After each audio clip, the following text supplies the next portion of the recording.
I think we are live. Hello, everyone. Thank you for joining us tonight. I'm MJ, and this is All Things Crunchy, another episode coming to you live. Change things up a little bit. We're going to do an episode next week, but both of our schedules, my lovely expert and myself tonight, worked out to do it better tonight. So hopefully that works out for you all out there. And let me introduce my lovely guest tonight, guest expert Jeanne-Marie Paynel. Hello. Hello, hello. Thank you for having me on your show, MJ. Oh my gosh, thank you for joining me. We've had you on through Mama Tribe to talk about Montessori, which is what we're talking about tonight, and that was an awesome hangout. So I'm just overjoyed to have you on my show. I've been wanting to do a Montessori show for a while. And as I pretty much pick all my shows, it's kind of selfishly because I want to know more about it. So that's why we do. That's why we do shows, right? there you go. Exactly. Exactly. But you have your own show yourself with a friend that is in Amsterdam. And I mean, Yes. I want to talk about I've been doing a YouTube live kind of like this, but just once a month. It's the last Friday of the month. And it's called the Montessori Show. And it's with a friend of mine, like you said, in Amsterdam that is also Montessori trained and has a wonderful parent and child environment in Amsterdam. And we hooked up a couple of years ago, and then she was doing one and invited me, and then we decided to just kind of regroup, and we do this show just really answering people's questions about Montessori. So they send us questions that have time. There's some that are live, and they've been really great. So it's just the Montessori Show on YouTube the last Friday of every month. Right on. So now, is this through your friend's YouTube channel, or is this through Voila Montessori? We actually created a unique YouTube channel called The Montessori Show. Perfect. So it's, she has her own. She's the Montessori Notebook. I'm Voila Montessori, but this is something completely different. And we have had guests once in a while, but otherwise it's just the two of us kind of answering people's questions and just have a lot of fun doing it. So, I bet. So that's great. Yeah. I bet. It's from what the shows that I have seen, it's awesome. I mean, just, very real. And I mean, to have you answer questions is fabulous. So I love that show, but I also love your videos that you do. And I just wanted to, kind of plug you because they're short, sweet. They're just awesome because it's amazing what little things that we can do for our kids. But you have your own YouTube channel and you have all these videos up there. Right, and that you can get through my website, Voila Montessori. That's under my name here, and that's really where my passion lies. Is really Montessori and just making it accessible to everybody and kind of breaking it down for people that not necessarily have their children in a Montessori school or maybe know nothing of Montessori. It's just, to me, Montessori is really a window into how children learn and how we can really facilitate that and help them acquire all this knowledge. And, the videos that I do are really about very simple little activities that we can do at home with most probably things that we already have at home. And, you talk earlier about, being selfish, and that's one thing that I loved about my Montessori training is taking the time to find beautiful objects that are child size, that are going to be delicate and pretty and really, make the child want to work with it and play with it and such. So that's what these little videos are, and they're really done in my home with my amazing, talented husband that spends, a whole Saturday with me as I play with all these things that I've accumulated and, little activities that, like I say, are very simple. I mean, it can be, you know, from slicing a banana to cleaning up a spill to all of that. And I just try to show you through the videos what the child is seeing, so that it's really about how we need to slow down and stop talking when we're actually showing a child something, because we tend to over talk when we're showing something to a child, and it distracts them. Yeah. They can't watch our actions. So, you know, really slowing down and not talking so much will really help them analyze our movement and just kind of go, oh, okay, I can do this. And they will try and you know, repeat as many times as they need to, and be very successful. Yeah. So yeah, I have a lot of fun doing those. I know that's so cool to have that little background too, that your husband is helping you. Yeah, no, I have an extremely supportive husband and very talented. Like he's done my website and helps me with these videos and everything. So that's been a great partnership for sure. That's great. So I have Jeanne-Marie's website here on as my lower third for a second, but if you're watching us through Google and you just want to click right over on Google Plus, we have the Hangout that is showcased, and so it should show up right there if you're watching live on Google. And on YouTube, you won't see this little showcase, but otherwise you can just click right over the website. But I've had it here in case you want to just write it down for later. And let's see, so we have a few ways that we want a few things that we want to talk about on the show tonight. So I think that if you're ready, I think we're just going to get right into it. Sure. Okay. Would love to. Cool. Awesome. So when I thought about what we were going to talk about, I mean, as we've talked about before, and I know that you mentioned the acronym SHOW, and when you came to the Lindsay School through Mama Tribe Network, right. that was so fun. Yeah. And that was one of the things that you talked to the girls about there, and you brought, you know, not all of everything that you had, but just some things that you could show them. And so it got me thinking, you know, there was lots of things that since you were there in person showing us, you know, it just brought me back to when my son was younger, and I didn't really know about Montessori, but we did lots of things that were Montessori style. But now, you know, that I have, you know, you, and I'm able to ask you, so when you get a call from your clients, one of the things you do is home visits.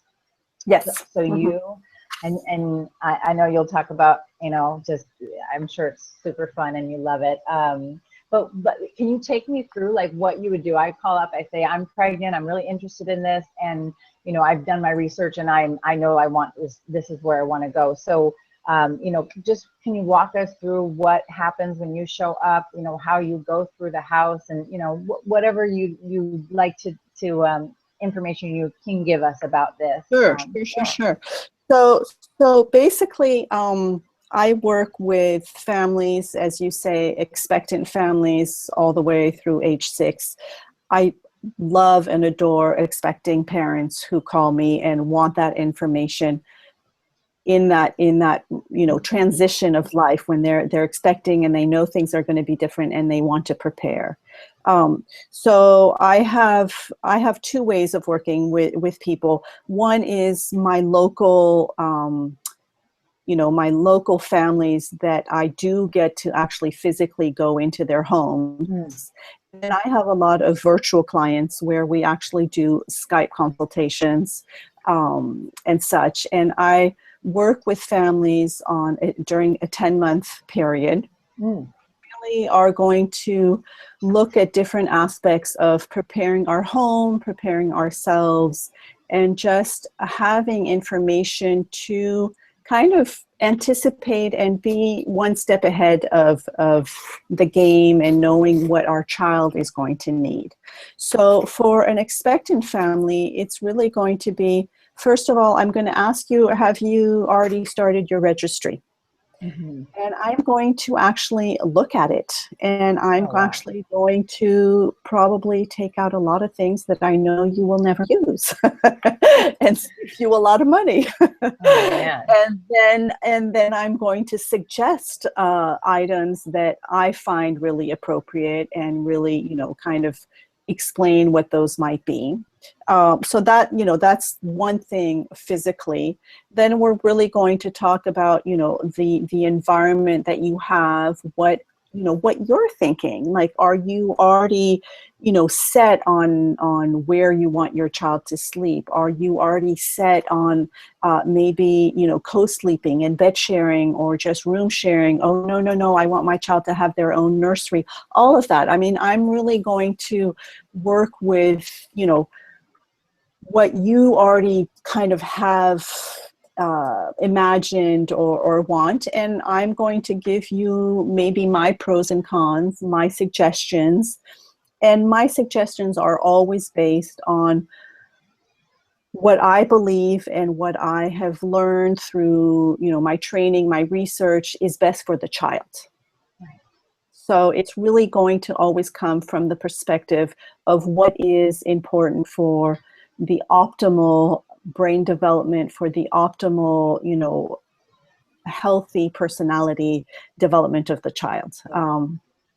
So, that's really where my focus comes from. And then I'm really going to, try to give you as much information to support you in understanding what's going on in prenatal life. Oh my gosh, there's the audio sense is already developing at, this time. So I'm going to go through the whole prenatal life, how you can help that and be healthy, how your own mindset and stressors and all of that are affecting the healthy development of your child. So we're going to talk about that. I'm going to, help you understand nutrition, physical activity, all of that. And I might not know everything, but I do have a lot of resources, and I just kind of bring as much supporting information to you and supporting evidence, and really, kind of the things that you should be careful with, and all of that, and just understanding how important our physical well-being, but our mental well-being is while we're carrying a child. And also I work a lot with the partner, because family is a partnership in most cases. Sometimes it isn't, and that's, I work with that as well. I'm just, recently I'm working with an amazing same-sex couple who just had a child through a surrogate mom, and it's just been such a beautiful adventure for everybody involved, and it's just, it's such a blessing and for them, and just to be able to accompany them in preparing. They contacted me before their son arrived, so we prepared the home, we prepared the nursery, just gave them a lot of support in, like, for example, one example is, I really believe that we need to take everything off our calendar for the first 8 weeks of our child's life. That if we make a conscious decision to have a child, then that is such an important time for bonding, for your maternal instincts to flourish, the paternal instincts to flourish, and we need physical contact with the baby. The baby needs us, and that 8-week period, which is the symbiosis period, is, fundamental in a healthy development. So I'm going to do a whole, talk just on that and why that's important, and all of that. So just, really things like that. I might, really go into, depending on where they are in their pregnancy, about birth choices. Where, what kind of environment do they want to have their birth, and really let them know that they have a lot of choices. And that it's not, and I know you talk a lot about this, but I am just so adamant about empowering women to take ownership of this, transformative experience, that we are not sick, we are not handicapped, we are almighty powerful, we are giving life. So get out of my way and let me do it the way I want to. And so, that to me is part of it, because, Montessori talks a lot about the environment. And the child's first environment is prenatal life. Secondly is the birth environment. And then it's going to be the home environment. So I really take families through, establishing all of those environments, and to be as healthy, as nurturing, as relaxing and loving environments as possible for a healthy establishment of the family, really, from the beginning. And then it's really going to be looking at the physical environment of the home. And Montessori has a very kind of maybe particular ways to set up the environment, but to me, I feel are extremely natural and beneficial to the child. One of them being the idea of not using a crib, of using a floor bed, what we call a floor bed, which is really this idea that we want to give the child the possibility to develop their visual sense, which is a sense that is still developing when they are born. It's, it's not yet mature. We know that the focal point is from the breast to the face, they have that distance. And when we put a child in a container, which is what the crib is, we are limiting their visual sense. All they're seeing is, this cube around them and these bars, and aren't able to see the whole spatial, environment and kind of take ownership of their space in their room or in their parents' room. And then the other notion is this notion of really trusting the child and really trusting that they are going to figure out the limit of the bed. And, yes, when they are, tiny little infants, they're going to slither over to the edge, and they are so intelligent, they're going to feel that there's a difference, and they'll probably slither right back. And oftentimes I get, but no, a floor bed, they're going to roll off. Well, first of all, it is really a floor bed, so it's very close to the ground. And yes, they might roll off, but you know what? That's how we learn that it's way more comfortable to stay on the mattress than to, and of course we have, plenty of things that we make it so that it's safe, and we're not going to let them roll off onto a cement floor or anything. So, I take all my precautions, but it's just really introducing new concepts to families. So there's some families, like you say, that have done their research and they know that that's what they want. Right. So I'm just basically there to support them and to, help them find the right tools. And then, there's going to be some that might need some convincing, and there's some that aren't going to want to do it, and that's fine too.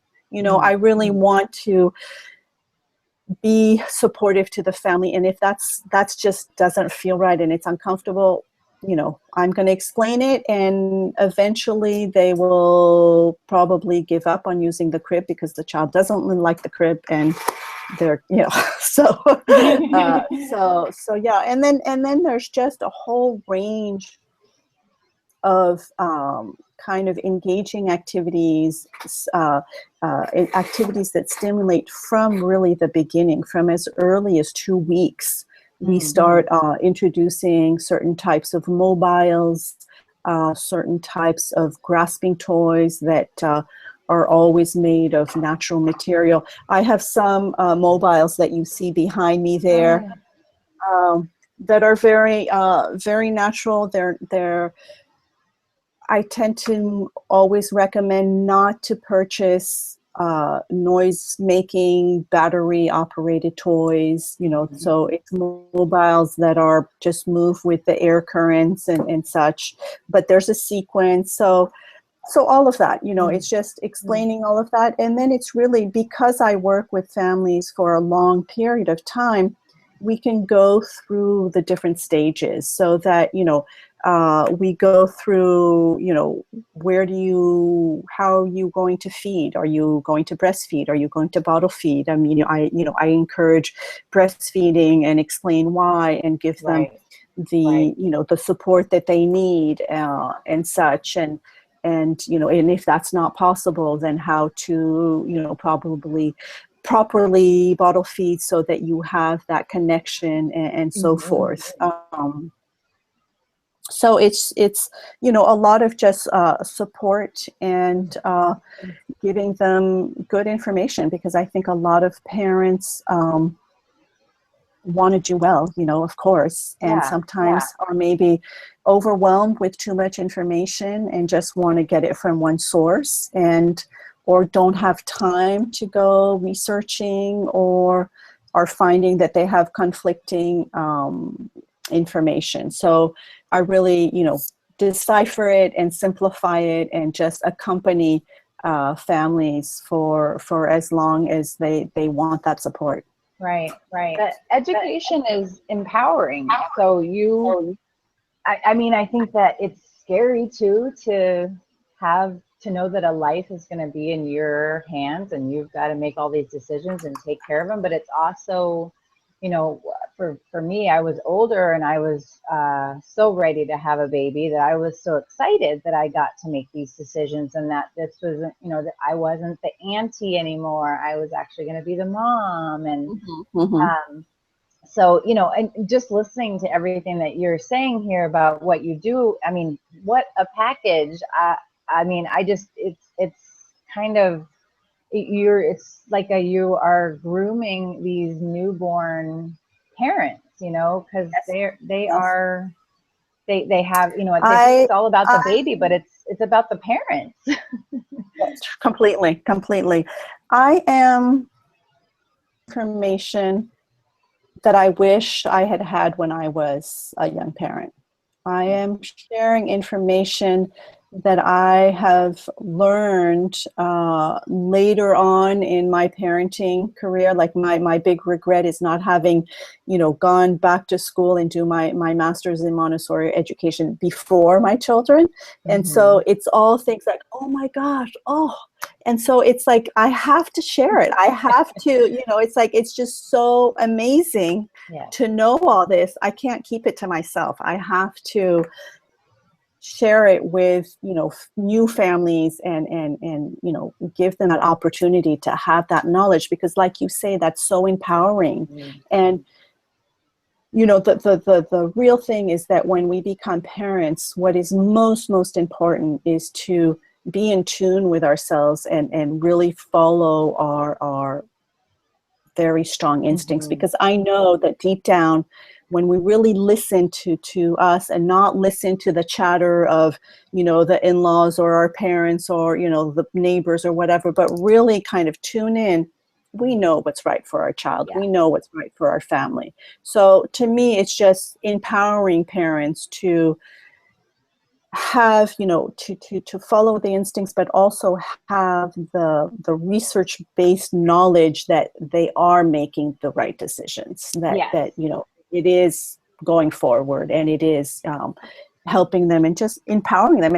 And it's funny because sometimes, I've gone and done consultations in home and really felt like I was just giving the parents permission to parent the way that they really wanted to parent. They just asked me like, oh, can I do this? And I was like, of course you can do that. That is a great idea. Yes. And that would, stimulate this, and it would do that. And they're like, oh, great. Okay. So it's really, it's beautiful to see, because parents know what's right for their children. And sometimes they just need that extra support. So that's, Exactly. And I think that's one of the things that education does I feel like it did it for me, was it gave me, I had, physicians and people that I was surrounded with that were giving me the options. You can do A or you can do B, and then make your choice. And of course, that's always the hard part too, because then you have to actually, you got to make that choice yourself. But luckily you have also people that around you that are caring about you to be able to give you, the maybe a little bit of advice on their side. I remember always asking my midwife, just after she would tell me both sides, I was like, okay, now what would you do? Because Right. like sometimes, as a new mom, and as I thought, gosh, I've had so many babies come across, in my life, but none that have been my own. And now you're right, you almost have to like get some validation, like you're saying, permission, like you gave them permission, but it was like, you don't know if you're doing the right thing. And I think that doesn't change, right? I mean, you feel like you're kind It of like doesn't. It, questioning. it doesn't, but I think that if you have a good, a good base and that knowledge, and that's what I try to bring to the families, is really a good foundation so that they know why they're making the kind of Right. decisions that they're making. Why do I recommend not to get, battery operated noise making toys? Well, I can explain that to you Right. because it disrupts their concentration, and concentration is when we, make connections in our brain, and children are born with 100 billion neurons just waiting to make connections. So I'm giving you, you know, good information. I'm just not saying, oh, don't buy those, those are bad for you. I'm giving you the reasoning behind. So Right. I'm empowering you to make good decision, and I'm empowering you to educate the people that surround you. Mm-hmm. Because, one thing that always comes up is, oh, well, but, my parents want to buy this and that and all of that. And I empower them to feel confident about the choices that they're making and why they're making them. That is So, huge too, because yes. we're back to school this week, and we're doing homeschooling, and I was meeting up with some other moms in an outdoor class at the San Diego Community College. Continuing education is amazing. They have some really cool classes if you live in San Diego. But and one of the moms and I were just talking, and it's just so interesting how now I lost my train of thought because I was talking about the San Diego Community College. No, we were talking about educating family members Oh yes. and empowering you with knowledge. Then you can kind of Yes. Oh, that's because I was saying to her, you some people have kids just fine. Some people fight to even get pregnant. Some people, it's like even the birth is hard. But then you have these babies and you're just like, but then all of a sudden it's constant questioning about what you're doing, why you're doing it, all these things. So all these things that you mentioned about just the registry, about the environment, about the nutrition, about even the gadgets and everything that we would entertain our children with afterwards or give them to entertain. I mean, it's so nice to have that support and that background and all of that education, because you as a parent these days are just I mean, even the people on the street, you could have a stranger want to give you advice about how to raise your kids and what to do. Oh, I've had that. I've had that. Hmm. I was actually, just last year, I went to help my brother and his wife. They had their first child, and I went, and he must have been about 8 weeks old, and she had to, she's a actor, and she had to go in to, to see somebody. And so she left me with my nephew. And this was the first time that she was, leaving it and all this. And so we didn't really plan, and she hadn't planned that he might wake up and be hungry. And, I don't have any milk to give this child. And so I'm, trying to have him, I'm crying, and we're, in New York, in the streets of New York. And so I'm walking back to the theater, and I'm talking to him. I'm saying, it's okay. I'm going to take you back to your mom and all this. And I would have strangers just telling me, oh, well, he's hungry. Well, he shouldn't be crying. Well, I was like, I know. Thank you. It's like Oh people. my gosh. Yeah, exactly. I've had some interesting advice on the street before, and it's just amazing to me that, people will just say But you know what? anything. It's all comes from a good intention. Oh yeah. That's what I The best, figured. It's exactly, and the best advice I ever got to is just to, don't, there's no reason to kind of, have anything bad come from it. Just exactly. smile, say thank you. Thank you. Thank you. There Yeah. we go. So, Yeah. well, And oh yeah, go ahead. no. I was going to go on about that, but it's okay. Let's change Oh, subject. well, I wanted to, I actually forgot to even say too, because we've had some live viewers tonight. So if you do have any questions, or if you're watching this later on and you have any questions, feel free to comment right underneath the YouTube video if you're watching it on YouTube, or if you are watching it through Google. I am trying to check this Q&A every now and then, just in case, for you people that are watching live. But also, Jeanne-Marie, we're gonna, at the end, she has a link that we have in the Hangout. It's a bit.ly link there. So we're gonna talk a little bit more about ways to get a hold of her if you have specific questions, and ways to be able to, to just get lots of resources on this topic. So we're not going to forget about that. But I wanted to just, if you can talk a little bit about baby gates. I just thinking about, in our house, the way that we set things up, there were certain places where we didn't want my son to go. Like if I was in the kitchen, I didn't want him to be wandering off. But I'm wondering from a Montessori standpoint, what the opinion is of, gating off a certain area of the house, or, those huge ones that kind of can spread out real and kind of encage the Right. child. Or actually, we actually encaged my husband because his desk was in, it was in my son's room when my son was first born. So we just encaged the desk, after a while when my son got mobile. So it was kind of funny that, it happened that way. Right. Well, I mean, for me, when I look at the home, it's really about encouraging safe exploration. Right. And really encouraging that freedom of movement. So I don't recommend any type of contraption that is going to, kind of immobilize the child. I don't like any of the, exercisers and things where we're physically putting a child in a container that they cannot get themselves into and they cannot get themselves out to. Right. So that's one thing. So the baby gate, I think, is something that can be used wisely and safely. It's true that sometimes you have a very small space, and that's all the child is going to be allowed to be. It's kind of like they're inside a playpen or thing like that.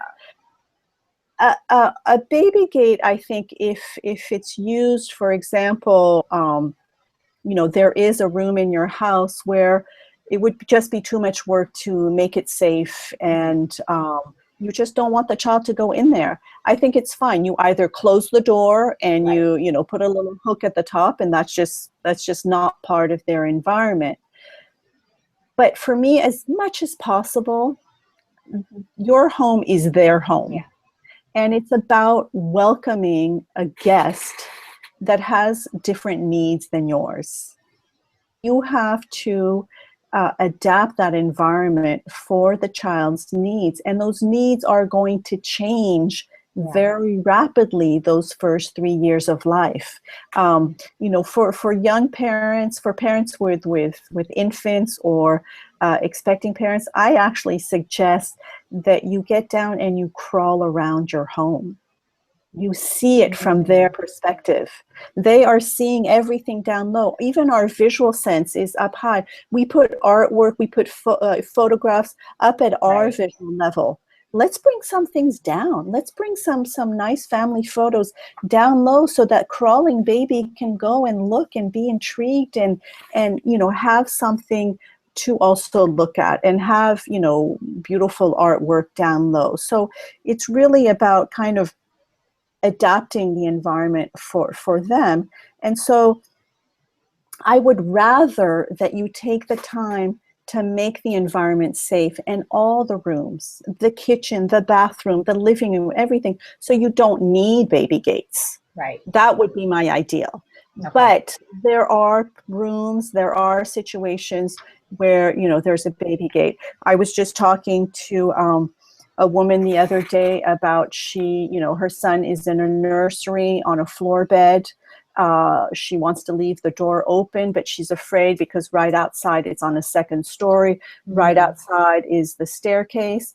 So there, to me, that is just evident. Yes, put a baby gate. Then you can leave the door open and you're safe.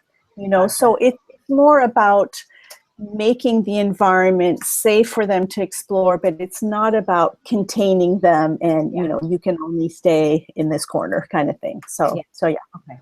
All right. Yes, I like that. That's. It makes sense, right? Yeah. To know what they're experiencing, and just to be able to. I can see what you're talking about. Just either family pictures or just pictures that are something that's fun for them. I mean, it makes sense. Mm-hmm. Totally. So one last thing before we end here, yes. and so what would be some advice for like late comers to Montessori, like people like me who I've done it not knowing that I've done it, but like I absolutely love it. I would love for my son to go to a Montessori school because I just love the aspect of like, he gets to choose what he wants to do, and just it's there and kind of go do it. So I know that that's where we're at. We're at the school part, but maybe for somebody who's in the preschool stages, would you have any like late Montessori advice? Sure. I mean, to me, it really comes down to preparing the environment. So really thinking about what the child really, for one thing, a big thing to me is this notion of observing, of really taking time to watch your child and observe what are they interested in. Right. What are they keep on gravitating to? What are they having difficulty doing? All of that. So through those observation, you're able to put in front of them or show them kind of, specific activities that are going to help them master that skill that you're sensing they're either interested in or might be, having a challenge with. So I think it's never too late.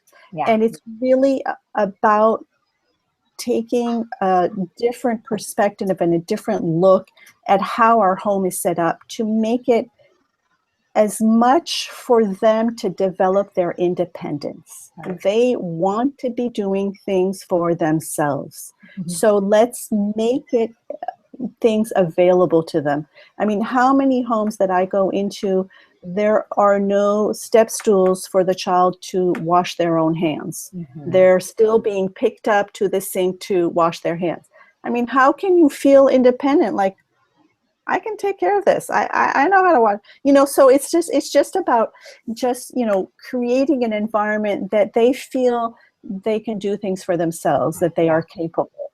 Okay. And really, like you were saying in the kitchen, you didn't want him in the kitchen. So, a young child, sure, you don't feel safe, but there's ways of making it so they can be there with you, because I think they always want to be right next to you. They want to be watching what you're doing. They want to be involved in what you're doing. So I'm always about, let's look at how we can invite them into everything that we're doing, because that's all they want to be doing anyway. They don't need, special toys to go be busy. They want to be learning what life has to offer. So it's really about, creating that environment and that space for them, and just, trusting that they're capable of so much more than we give them credit for. Yeah. And it's through setting up the environment, in simplifying the environment, I think is a big one. I think we tend to have way too much stimulus and way too many toys and activities for the child, which can be actually overwhelming for the child, and kind of it gets them a little bit too like, oh my gosh, what should I choose? So I tend to really simplify and really, declutter their space and bring a sense of order for them. And I just on that subject, I don't want to go too much off, but in the sense of toys, it's actually like, it's so funny because we, birthdays and Christmas, it's like overload. Like, how do you have any advice for like a gentle way to let, and it's nothing coming from us. It's like the other family members, and I guess it's just like we've all grown up that way, where that's where you feel like you have to give these things. But like, where I would love don't spend $175, buying plastic stuff for my son. Give me that money so we can go to the zoo and the children's museum and that's one of the biggest suggestion is, if you want to, if your budget is that much, buy me an annual membership to the zoo. That would be so nice, or buy one for yourself and take your grandson or your nephew or whatever, because to me, when you think back, and this is actually an exercise that I do when I do some positive discipline workshops, but it's about how, when you think back to your own childhood, when you think back of that one person that made you feel so special and so loved, and you think back of what it is that they did for you, oftentimes it's going to be experiences. It's going to be, they taught me how to ride my bike, or, oh, they used to take me to the lake and we'd go fishing, or they would just sit and listen to me, or they tell me stories. It's always, our memories are always about experiences. They're not about things. They're not about, oh yeah, he bought me the latest, toy or whatever. It's always about those experiences. So for family members, I just, say, oh, we would love those gifts, but what would be really nice is, we've been wanting to do this music class, or we've been, wanting to take a little trips, this or that. I mean, that's where I try to because people do want to give, they want to give gifts. So, if you do get a zoo membership, be mindful to send pictures to say, thank you. We went to see the monkeys today, or, we fed the giraffes, whatever. And that is a gift that goes both ways. So totally, actually, that's very, very, great advice. To send pictures to whoever, and then the other thing, just like I do the registry for the new parents, I also update wish lists for families. So that's always nice too, where you say, oh, we created a wish list with, all the toys that we think are going to be better. And so you know that you're going to get quality, purposeful, intelligent activities in your home, and not, the latest, greatest gadget. Oh man, that's awesome. Yeah. I love it. Well, if you don't want Jeanne-Marie to come to your house if you're having a baby, then you're crazy. Because I want her to come to my house. All right. Well, let's talk a little bit about what you are doing and just promote you, because you've got some exciting stuff going on here. You've done summits before, but let's talk about, I'm going to bring up real quick. Yeah, I'm really excited. I've been working these past, a couple of months now on this summit that I call Be the Best Parent You Can Be. And this is the third of a series that I've done, where I basically, and it's free to join. It's it's under MJ right there, Be the Best Parent You Can Be, all one word.com. And there you'll be invited to leave your name and email. And when you subscribe, you basically get one interview a day. It's starting September 21st, and it's going to last a good 20 days, because I have one interview a day, and I've interviewed a wide range of people that to me could bring support to families. So it's going to be from, authors,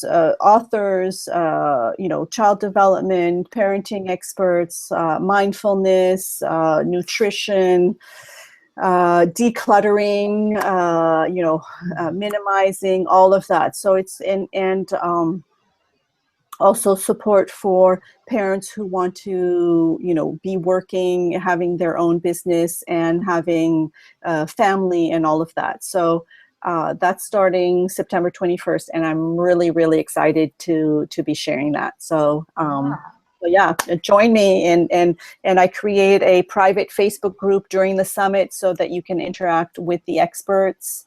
And this year, it's the first time, but I am going to be making it available for purchase as well.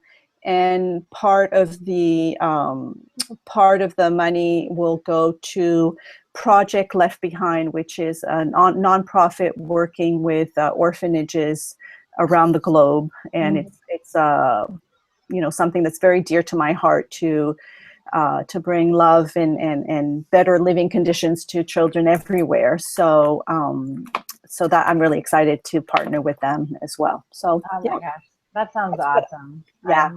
I'm excited for you. And I have taken not exactly this summit, but I've done summits before, and they're awesome. I mean, for just like you said, the video a day, we set aside time to be able to like sit down and watch the video. So it was so fun to do that. So we do have it up here in the Hangout. If you are not able to click over and you just want to copy this website down, then please do, so that you can check this out. And then like we talked about earlier in the website, I'm going to put this on the Hangout when we're all done. But there is a way to just click right over to, it's not your newsletter, it's your newsletter, right? Right, it's my mailing list. It's basically, Mailing list. I let you know what's going on. If I have a workshop coming out in town, so if you're in San Diego, or when I travel to, but mostly, I'll let you know. For example, I'm actually working on creating an online course for expecting parents. So, that would be something like in the third trimester to really get you thinking about, some of the changes that need to happen in the home and kind of things to be aware of. So I'm in the process of creating that. So if you want to stay in touch, that would be a good way. Okay, perfect. Yes. So, and if you have any questions, that would probably be a way to reach Jeanne-Marie as well. Definitely. And for anybody who wants to have an actual conversation with me, I do on my website have a little scheduler where you can schedule, 20 minutes of just whatever is on your mind. So I'm there for you. And that's here. I'm bringing this one up, Voila Montessori.com. So awesome. Thank you so much, Jeanne-Marie. You're so welcome. You're so welcome. Appreciate your time so much. I want to just promote real quick before we end the show. The San Diego Birth Network has a Red Tent event tomorrow, September 10th. And if you want to support other mamas, or if you want to be supported, because your birth does matter, go check that out. It's going to be here in San Diego, Red Tent event. And also, we had talked about last week, Dr. G, he gave me a different date for his Food and Diseases of the Bible. It's Saturday, September the 17th, and it's at the San Diego Archaeological Center. So just wanted to give you that corrected date from last week's show. And then it looks like September the 21st, we got to check out Be the Best Parent You Can Be with Jeanne-Marie and all of her wonderful experts. So thank you. Yes. Thank you so much again. And I hope you have a great night, Jeanne-Marie. It's not too late. No, not too late to go have a glass of wine. There we go. Let's go have a glass of wine. And I will see you all in a few weeks because we're not going to have a show next week or the week after. So I'll see you on the 30th. And that we don't have actually a topic because I'm going to have a new expert, Dr. Jenny Thomas, who has done a lot of help with moms, parents about sleep, baby sleep. So I'm hoping we're going to kind of talk about that a little bit. Oh, good. Yeah, and the normalcy of why babies sleep or why they don't sleep. So, okay, well, we are going to get off the hangout here, but thank you guys again for joining us, and thank you, Jeanne-Marie. Thank you for having me. It was a pleasure. Thank you. All right. Bye-bye. Bye-bye.